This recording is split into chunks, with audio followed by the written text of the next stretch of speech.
Usually gano'n naman talaga kasi we're all presidential appointees here. So, para lang sa amin naman, kumbaga, siyempre, free hand sa pagpili ng ating mga kasama.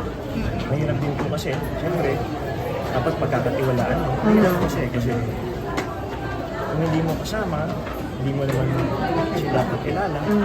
So of course, as secretary, dapat dalhin mo rin yung sarili ng tao. And then of course, i-assess mo rin yung mga proseso at sistema sa opisina. So sa akin lang, siyempre, walang personalan. Marami po kasi tamaan, hindi naman to maraming posibleng tamaan. Siyempre, i-assess natin kung ano yung nagawa nila, kung ano ng bawat opisina. Proper evaluation.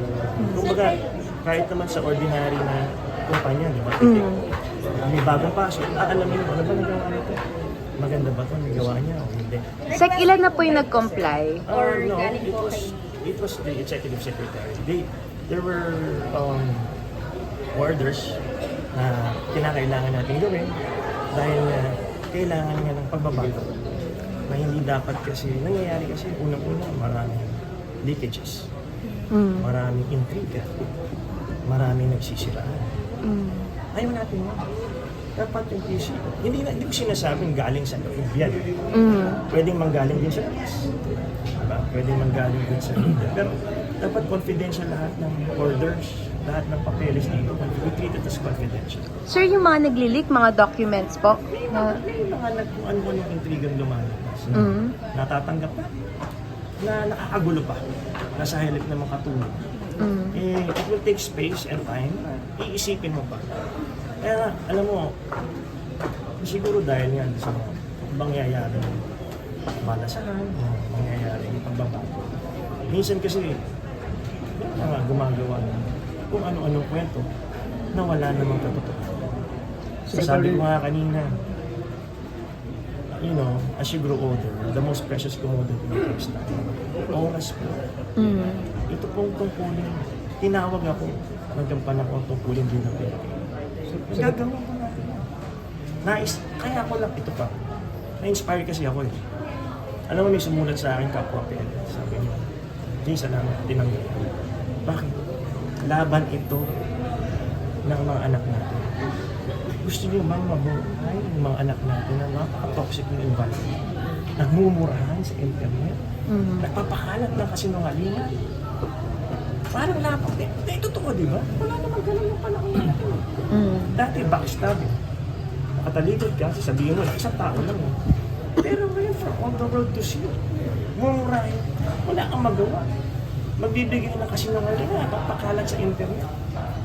Tama ba yun? So ngayon, gusto natin tuwirin. Ang una nating lalabanan ang fake news. Diba? Na tayo may responsibilidad din na magsabi ng katotohanan. PCO should be the guardians of the truth. It starts with us. Tayo. Gusto nyo mabuhay ng kasinungalingan? Diba? Hindi mo na alam kung sino tama kasi sabi nila. A lie. Told 1,000 times. Drowns the truth. E paano kung may mga keyboard warriors? Paano kung may gano'n? Libo-libo, puro kasi nangalingan ng pinapakalat. Ano lang katotohanan? Nasaan na siya?